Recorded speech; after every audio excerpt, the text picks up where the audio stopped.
Hi folks, it's Coach Kelvin here from the We Run Virtual Run Club, and we run coach for Leeds and surrounding areas as well as online coaching.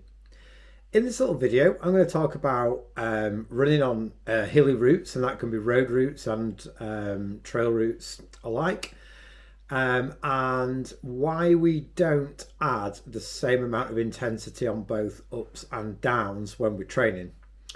So when we start to bring intensity in, training someone for a hilly, it might be a hilly marathon, half marathon, 10k, 5k, road or trail, we start by adding a little bit of extra stress on the ups. So any interval style session will be done on the ups, not the downs.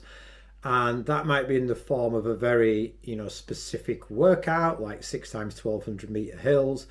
Or it might be something where we find a kind of hilly route and we work out how much time is going to be spent on each uphill, and then give the runner maybe a certain intensity to push on the ups to get a very similar stimulus to the more structured workout, but just different. Different runners like different things. So early parts of training, pushing on the ups, keeping the downs super easy. So they're the recoveries.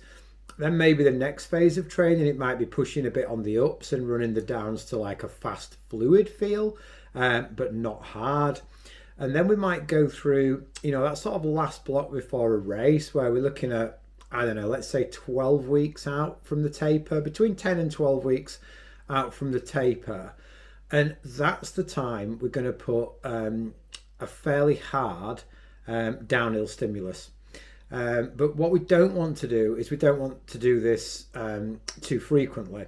So we might do one specific downhill stimulus about every 3 weeks. And the idea is to beat the quads up a little bit. The first time you do it, quads are going to feel quite sore for a couple of days. The next time you do it, they're going to feel sore for maybe, a day. And the next time you do it, you might get some soreness, but not too much. So in terms of, looking at maybe even over a kind of 4 to 6 month training block for a hilly route, although we will do little bits where we push on the downs, they're not going to be specifically hard. But then when we get closer to the race itself, about 3 weeks apart, we're going to do a hard downhill stimulus. And I guess one of the sort of caveats here is just making sure that a runner is mechanically sound enough to run hard downhill. But I guess if they're doing a hilly route, that decision should have already been made, that we're pretty confident that runner should be able to handle that.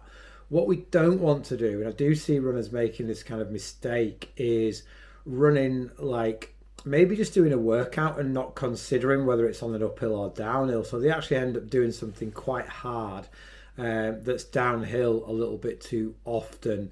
And that eccentric contraction of the quads, so we're loading the quad whilst the muscles lengthening, does apply a lot of damage that takes quite a long time to recover from. And it's also nervous system damage that needs recovering from as well. It's not just like micro tears in the muscles. So I hope that makes some sort of sense, and if you have any questions, please pop them in the comments below. And for now, happy running.